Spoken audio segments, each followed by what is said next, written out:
headlines. His voice is synonymous with Bay Area sports. Touchdown! San Francisco! Here's the voice of the San Francisco 49ers, Greg Papa. All right, we looked.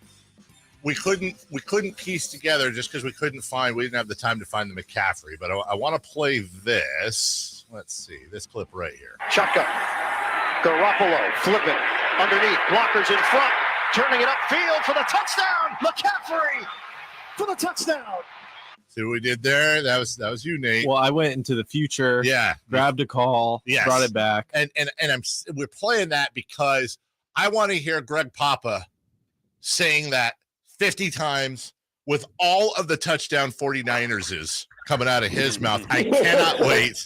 Greg, good morning. What a wonderful, wonderful, scary, hopeful, optimistic day in Ninerland. First we go on the 4-yard line. Garoppolo, the shotgun. Hands off to McCaffrey. Touchdown! C! Yes! That is awesome. That's a great call. Please clip that up, Nate. Of course. No. I don't want to jinx on that. Iron Eagles call was way better. I'll take Papa. Why did Iron call Baker Mayfield Garoppolo? Boy, he screwed that one up. How exciting! How do you guys feel about this deal? Because we've been thinking about it for a week and a half. There was a Monday night game when the Giants were playing, and I was watching Saquon Barkley play, and he had a cutback run. They wound up losing the game, but in my mind, the new GM there, Joe Shane, did not pick up his fifth-year option, and I'm thinking, what an elite player that is. Are they going to let him go in the off season? And I was thinking, what if Kyle Shanahan had a truly elite running back like Saquon Barkley? And you go back to, they always bring up, the Shanahans don't do that. When Mike was coaching in Denver, they went through, Mike Anderson, Orlando Scary, Reuben Drones, all those guys. Yeah, they also had a Hall of Famer named Terrell Davis, who I know was a late 6th-round draft pick. But when he was there, they won 2 Super Bowls. So when you had a good back, you were good in Denver. When you had a great back, you were great.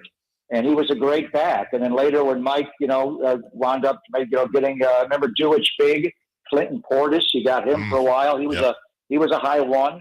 They wound up trading for Champ Bailey. So in any event, when you have a truly great player like Saquon Barkley or Christian McCaffrey, it changes things. And I like Elijah Mitchell and the running backs, Jeff Wilson Jr. and Tevin Coleman and Ty Davis-Price and J.P. Mason are all good backs, but Christian McCaffrey is the difference maker. But I thought more Barkley because I just thought they may let him go.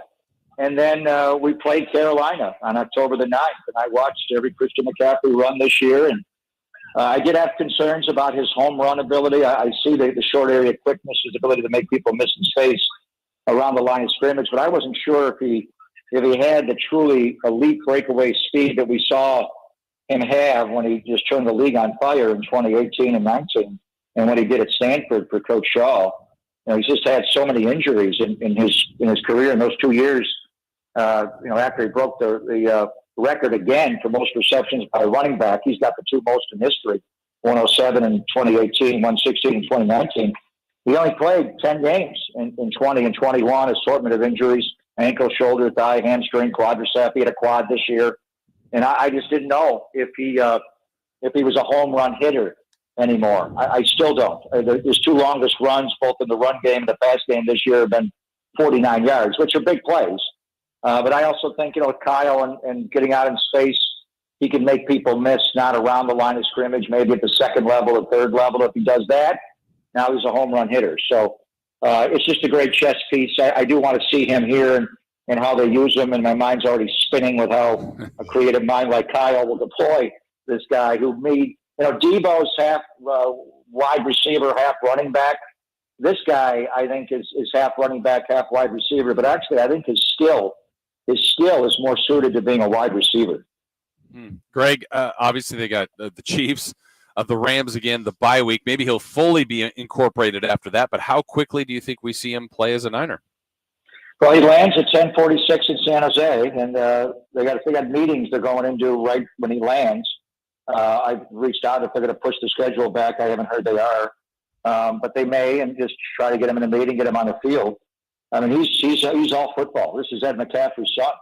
You know, he's all ball. So he wanted to come here, so I'm sure he wants to play. I think Kyle's already got a red zone package for him that they can get him on the field. He's been playing all year. It's not like he's not conditioned. He just has to learn to play. So you could give him a handful of plays in certain situations that he could rep today at practice and then tomorrow on the walkthrough and then go out and play. I think that's why, the deadline is not until November the 1st. But these two games coming up here, 3-3, you got Kansas City on Sunday, and they are still an elite team. I think them right now in Buffalo are still the two best teams in football. I don't care what Philadelphia is doing and the other teams, Minnesota. To me, those two teams are the best. And that's going to be a hard game. And then after that, you got the Rams. And the Rams are on their bye week this week. So they are locked and loaded. They got nothing but 2 weeks of steaming and scheming and how to beat the 49ers after getting trampled again. And they were trying to get Christian McCaffrey. Their back, Cam Akers, is unhappy. He wants to get traded there. So they were all in on CMC. So I think the timing of it is you can't wait until the deadline. You had to go get him now. Otherwise, the Rams were going to get him. And this is a critical 2-game stretch. So he wears number 22. So if number 22 can help you win these two or, not get swept, certainly, or get one, get the Ram game would be the one. But maybe you win both. I mean, I think this is a critical time in the schedule. And then the 49ers go into their bye week. So, what are they going to be at the bye? 5-3, 4-4. They're going to be 3-5 and lose to the Rams. And now you're behind them. So, and getting them now, I think there was a sense of urgency. Plus, you had to pull the trigger on him to get him away from Les Snead and Sean McVay. Greg Papa joining us. They could be the San Francisco 40 Yackers. You're going to have the best wide receiving running back in the league, the best running back wide receiver in the league. You've got Kittle. My question to you is this: with all those dump off potentials, and then just let them plow everyone forward behind Trent when he gets healthy, what, in your opinion, does this do for Ayuk? What, in your opinion, does this do for a returning Elijah Mitchell? Well, Elijah, I think, is going to cut into his playing time. I would also throw Jawan Jennings in there. Sure. Because I think Christian McCaffrey can play. So the way there's 5 eligibles, and you guys love basketball up there. I mean, the way I look at football, and I have for years, and Kyle does too, and the whole league does, creative offensive minds, it's basketball on grass. And so you got 5 offensive linemen, and then you got a quarterback. Now, the quarterback has become kind of blurred in today's game with some of these guys' ability to run. But with the 49ers, Jimmy's stationary. So you've got 6 stationary pieces, right? Then you've got 5 eligibles, just like basketball. And the way Kyle codes them, Brandon Ayuk is an X, which is a split end. He's on the line wide receiver opposite of the tight end. Deebo Samuel is a Z, which is a flanker. He is the move guy, the guy that goes in motion. Whoever goes into the slot, and predominantly it's Jawan Jennings, is the F. He calls that the F. And then you've got George Kittle. When he's in line, that's a Y tight end, but you can detach him, take him away from the line, and then he could be any one of those spots. And then you've got an H, which is a halfback, and then you got an F, which is a fullback, and Kyle Juszczyk. Christian McCaffrey can play any one of those spots. He can play X, Z, F, H, F. He can make up letters, and Christian McCaffrey can play them. So can George Kittle. So can Deebo Samuel. So they blur all of it. And so can Kyle Juszczyk. So I think this is just another, if we're playing chess here, they're all queens. You've got the 5 linemen are your pawns, and then, everybody else are, they can move all different directions. And they're coming at you. They're going jet sweep motion here and there. They're going over motion behind you. You could line Christian McCaffrey up in the backfield with Deebo Samuel, put Jimmy in a shotgun, and put 19 to one side and 22 to the other side, and then put 3 wide receivers on the field. Now, is the other team going to match up? They're going to have linebackers cover, McCaffrey and Deebo. He's going to get matchups he likes. It's all a matchup game. So I think Ayuk's fine. He's going to be your X wide receiver. I mean, other guys can play that, but he's the one guy who's your true X. And then the other guys are just going to mix and match. So when I saw McCaffrey, Dave, coming out of Stanford, I thought he was a slot wide receiver. Yeah. I thought he was the next Brandon Stokely, Julian Edelman. Cooper Kupp, one of those kind of guys, just an incredible change of direction ability, who also was a good running back.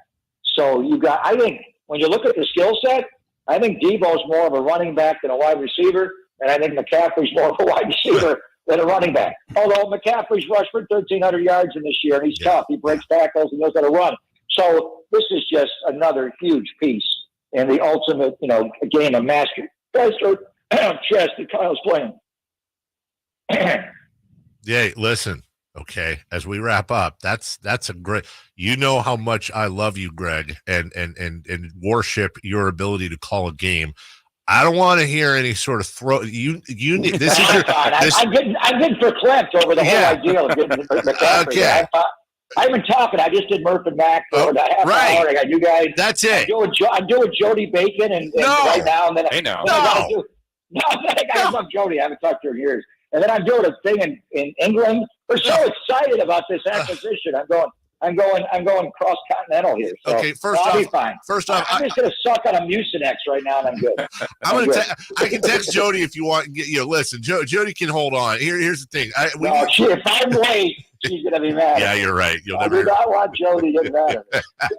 That is Greg Papa, the voice of the 49ers, and a very, very exciting day, week, season for this team, and we look forward to hearing him. Game of the year so far for the 49ers against the Chiefs coming up this Sunday. Always appreciate you. Rest that voice as much as you can. Woo! Okay, but that's really the last one. Okay, I'm saving it for Jody.